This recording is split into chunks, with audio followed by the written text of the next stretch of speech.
बदलो बिहार विमर्श कर रहे हैं। लेकिन इससे ज्यादा बड़ी चुनौतीपूर्ण बात यह है, रामस्वरूप वर्मा का विचार, त्रिवेणी संघ अर्जक संघ का विचार, इसी जगह पर जमीन के बराबरी के वितरण का सवाल, वो सब इस वैचारिक जमीन पर खड़ा रहा।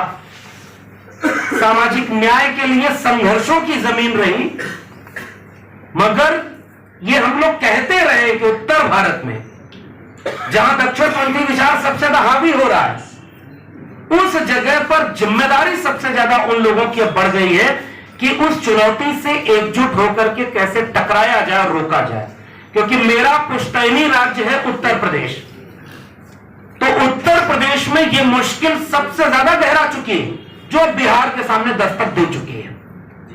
संत रविदास को बधाई देते हुए भाजपा आरएसएस के लोगों की तस्वीरों के साथ जो पोस्टर लगे थे, उनके बगल में हमने देखा कि कुछ पोस्टर ये भी लगे हैं पटना में, जैसे जीत लिया है दिल्ली अब वैसे जीतेंगे बिहार।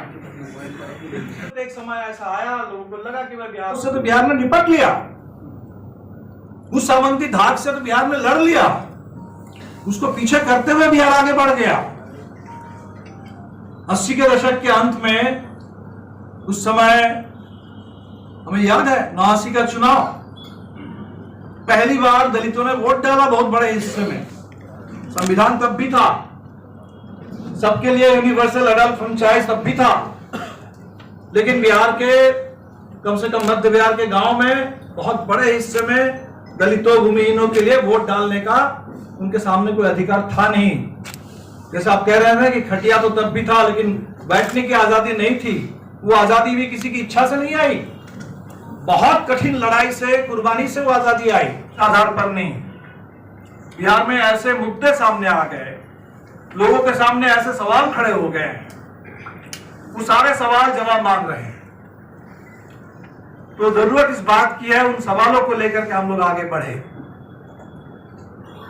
इससे पहले बिहार में जो बड़ा बदलाव आया वो 90 के शुरू में, पूरा का पूरा 80 का दशक, और हमारे बहुत सारे साथी कह रहे हैं, मैं थोड़ा बहुत उसमें फर्क करूंगा। संदीप जी और अध्यक्ष मंडल के साथियों, कि इस अभियान में बिहार लोकतंत्र पसंद कर रही है। हम लोगों ने उन्हीं मांगों को दोहराते हुए और तमाम जो अलग अलग आंदोलन की ताकतें हैं उनके सवालों को समाहित करते हुए बदलो बिहार न्याय यात्रा निकाला था।